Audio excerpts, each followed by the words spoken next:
So hello दोस्तों, आप सभी का स्वागत है। देखिए, आज हम फिजिक्स की सबसे famous equation E is equal to M C square के बारे में जानने वाले हैं। ठीक है, तो आइए समझते हैं इस इक्वेशन को कि आखिर आइंस्टीन ने E is equal to M C square का फॉर्मूला कैसे डिराइव करा और कैसे बताया लोगों को। तो समझते हैं। देखिए, सबसे पहले हमें ये जानना पड़ेगा कि equivalence of mass and energy क्या होती है। ठीक है, आइंस्टीन के अकॉर्डिंग ना, आइंस्टीन ने कहा था कि मास और एनर्जी क्या होती है, इंटर कन्वर्टिबल होती है, इंटरचेंजेबल होती है। मतलब मास जो है वो एनर्जी में कन्वर्ट हो सकता है और एनर्जी जो है वो मास में कन्वर्ट करी जा सकती है।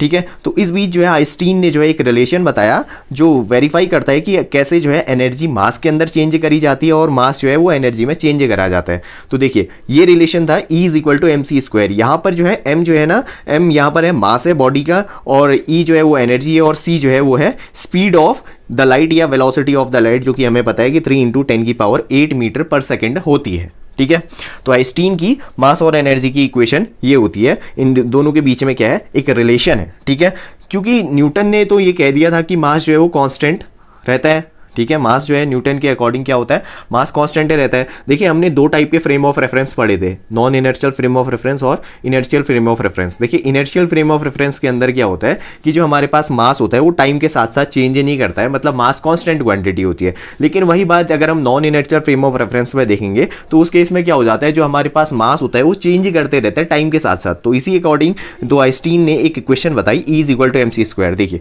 तो हमने बता दिया कि जो है हमारे पास आइंस्टीन के अकॉर्डिंग क्या था, मास जो है वो इंटरचेंजेबल हो सकता है या इंटर कन्वर्टिबल हो सकता है एनर्जी के साथ। ठीक है, तो देखिए, अब जो है उससे समझने से पहले, इसके प्रूफ को आने से पहले जो है हम क्या करते हैं, एक रिलेशन और बताया आइंस्टीन ने कि कैसे जो है मास वेलोसिटी के साथ साथ वेरी भी करता है। देखिए, तो अकॉर्डिंग टू आइंस्टीन जो है, तो उन्होंने जो है एक मास और वेलोसिटी के बीच में भी एक रिलेशन बताया था। तो ये होता है कि अगर जो है हमारे पास वेलोसिटी और मास के बीच में एक रिलेशन है, देखिए m is equal to am not upon under root of 1 minus we square upon C square. तो इस कंडीशन से जो है हमारे पास क्या हो सकता है, ये मास और एनर्जी के बीच में रिलेशन निकाला जा सकता है। एक इक्वेशन दी थी, इसे हम ऐसे भी लिख सकते हैं, m is equal to am not upon 1 minus we square upon C square, क्योंकि आप लोगों को पता है कि अगर स्क्वायर रूट हटता है तो उसकी पावर कितनी हो जाती है, 1/2 हो जाती है। ठीक है, तो देखिए, अगर जो है एक कंडीशन ये होती है, अच्छा यहाँ पर ये आपको समझाते हैं कि एम नॉट क्या है। एम नॉट जो है हमारे पास रेस्ट मास है, v velocity of the body है, सी वो ये स्पीड ऑफ द लाइट की स्पीड है। ठीक है, ओके।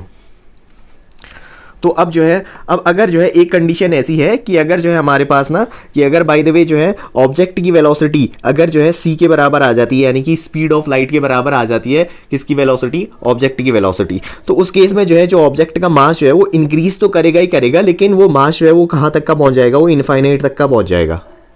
ठीक है, उसका मास इनफाइनाइट तक का पहुंच जाएगा। तो मतलब वेलोसिटी के साथ साथ जो है इंक्रीज करेगा उसका मास। ठीक है, और वो जो है इनफाइनाइट हो जाएगा जब ये कंडीशन कौन सी होगी, जब हमारे पास v is equal to C, that means velocity of the body is equal to the speed of the light हो जाएगी। ठीक है, तो देखिए, अब जो है, अब हम क्या करते हैं, इसकी जो E equal to M C square है इसका प्रूफ करते हैं।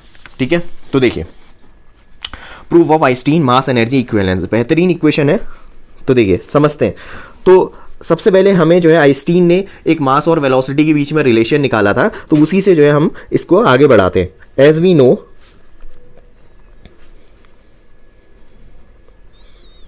ठीक है, m is equal to am not upon under root of 1 minus we square upon C square. यह भी बताया था हमने कि ये क्या है, आइंस्टीन की मास और एनर्जी के, मास और वेलोसिटी के बीच में क्या है, एक रिलेशन है। ठीक है, तो अब देखिए, अब हम क्या करते हैं, इसमें स्क्वायरिंग कर देते हैं, squaring both the sides.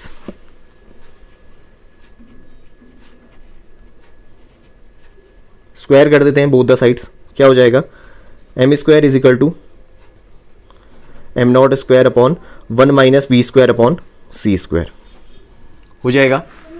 Then अब देखिए, अब हम क्या करते हैं, इसमें इसको जो है क्रॉस मल्टीप्लाई कर देते हैं, इधर उधर ले जाते हैं, तो ये हो जाएगा m square 1 minus we square का, इसको जो है मैं क्या कर देता हूँ, साथ ही साथ इसमें एलसीएम भी ले लेता हूँ, C square minus we square upon C square is equal to कितना हो जाएगा, एम नॉट स्क्वायर।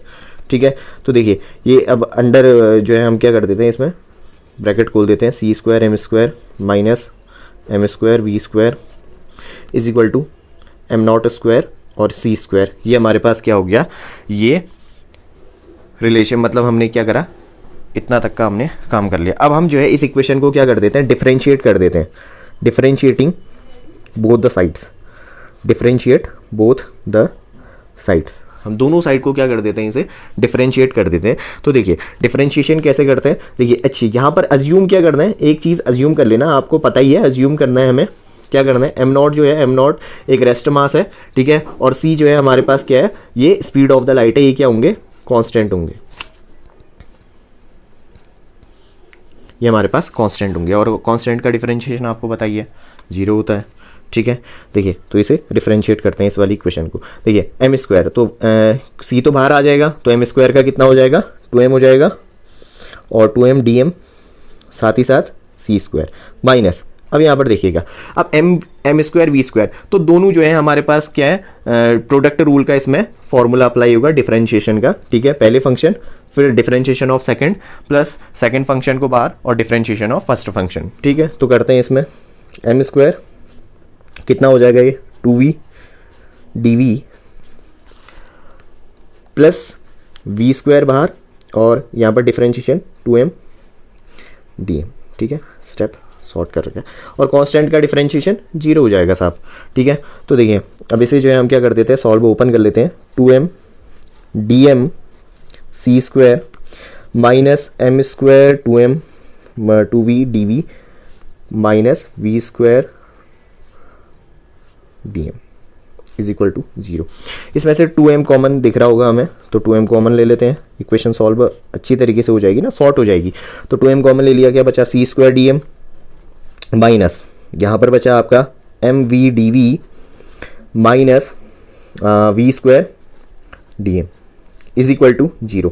देखिए अब दो कंडीशन है भैया, या तो 2m को 0 करो, या जो है सी स्क्वायर dm और ये वाली इक्वेशन को 0 करो। देखिए 2m स्क्वायर 0 नहीं हो सकता है, अगर बाय द वे अगर ये 0 हो जाएगा ना, 2m कभी भी 0 नहीं हो सकता है, मास कभी भी 0 नहीं हो सकता है। अगर ये 0 हो गया बाय द वे इस इक्वेशन में, तो भाई साहब हमारे पास क्या चीज़ है, सारी चीज़ें खत्म हो जाएंगी, सारा तो हमारे पास इतना काम करने का फायदा ही क्या हुआ, तो ये सारी चीज़ें खत्म हो जाएंगी। तो हम क्या करेंगे, C square dm minus M we D we minus we square D M को क्या करेंगे, 0 अज्यूम करेंगे, या 0 ही होगा, अज्यूम नहीं करना है, इसे होगा ही, ठीक है। तो अब देखिए, तो इसे थोड़ा और सॉर्ट आउट कर लेते हैं, सी स्क्वायर डी एम को हम इधर ले लेते हैं, और ये हो जाएगा हमारे पास M we D we minus we square D M, ठीक है। इसे हम इक्वेशन नंबर 1 मान लेते हैं, या इक्वेशन नंबर x मान लेते हैं, ठीक है।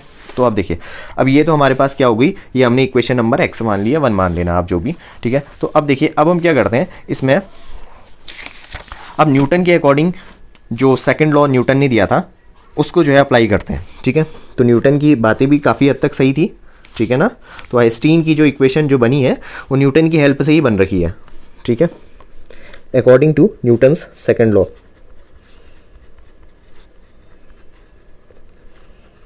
न्यूटन्स सेकंड लॉ क्या कहता है, न्यूटन का सेकंड लॉ, फोर्स जो होता है वो क्या होता है, rate of change of linear momentum, यानी कि is equal to d p upon d t होता है, ठीक है। तो सर देखिए, अब हमने जो है D p upon d T, P क्या होता है, यहाँ पर मोमेंटम होता है, तो मोमेंटम बराबर हमारे पास था कि मास इंटू वेलोसिटी मोमेंटम का फॉर्मूला होता था ना। तो मोमेंटम बराबर जो है इसकी यहाँ पर वैल्यू डाल देंगे, p is equal to m v, value डाल देते हैं, एफ इज इक्वल टू कितना हो जाएगा, d by d t of m into v. फिर से हम इसमें प्रोडक्ट रूल अप्लाई करते हैं, एफ इज इक्वल टू कितना हो जाएगा, first function second differentiation of second plus first second को बाहर छोड़ो और डिफरेंशिएशन ऑफ फर्स्ट, तो m d v upon d t plus second d m upon d t, ठीक है। देखिए, तो ये हमारे पास फोर्स के बारे में हमने बात कर ली, इक्वेशन नंबर 1 मान लेते हैं, चलिए इसे, ठीक है। तो अब देखिए, अब हम क्या करते हैं, अब हमने एक जो है वर्क और एनर्जी के बीच में रिलेशन बढ़ाता है, जो कि हमारे पास आता है वर्क एनर्जी थ्योरम से, ठीक है। तो as per work energy theorem, as work energy theorem क्या कहती है, वर्क एनर्जी थ्योरम कि वर्क डन जो होता है वो चेंज ऑफ काइनेटिक एनर्जी के बराबर होता है ना। क्या होता है, work done is equal to change of kinetic energy, यही होता था वर्क एनर्जी थ्योरम, ठीक है। देखिए, तो वर्क डन यानी कि अब हम क्या करेंगे, एक स्मॉल पार्ट का वर्क डन निकालेंगे, फिर उसे इंटीग्रेट करके बड़े पार्ट का वर्क डन निकाल लेंगे, ठीक है। तो देखिए,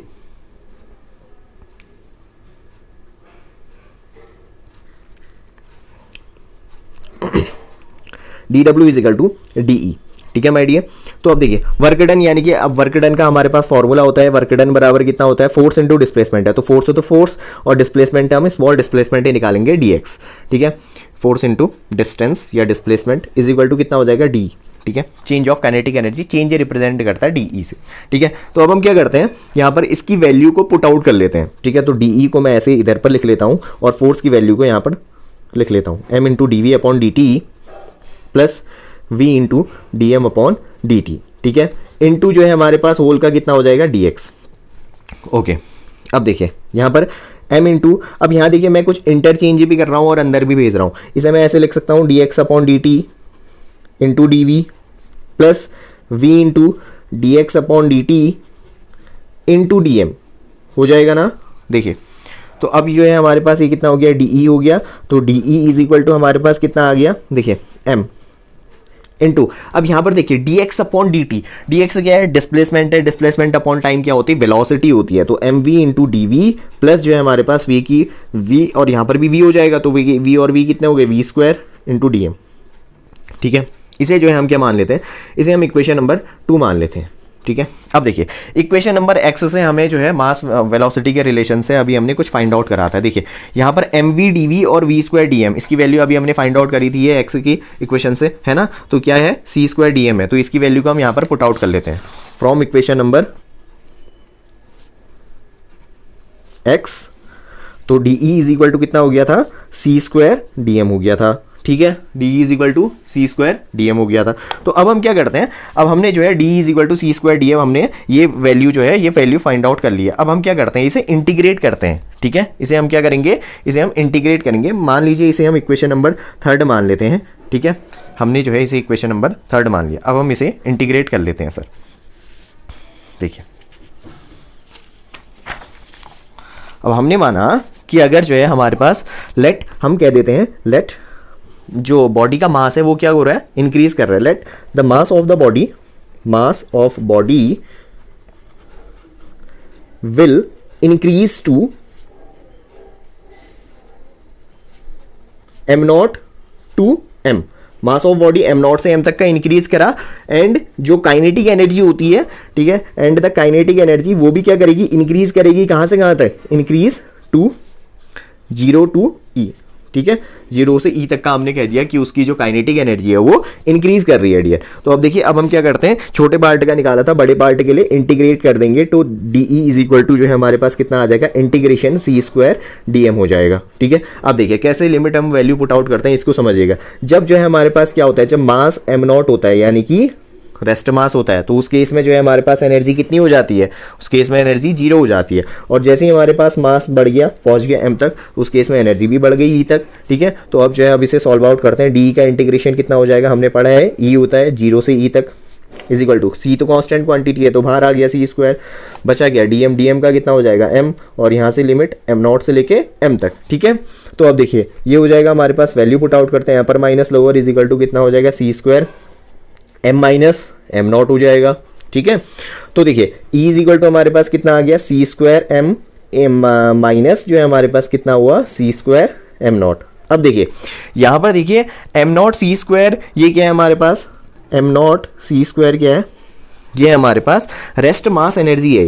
ये क्या है, रेस्ट मास एनर्जी हुई है, रेस्ट मास एनर्जी। तो इसे हम क्या कर सकते हैं, इसे हम 0 के बराबर पुट आउट कर सकते हैं, इसे हम 0 के बराबर पुट आउट कर सकते हैं। तो हमारे पास जो फाइनल जो डेरिवेशन आया वो क्या आया, E is equal to mc square, ये जो थी आइंस्टीन की मास एनर्जी इक्विवेलेंस कहलाती है। This is known as, which is Einstein mass energy equivalence, mass energy equivalence.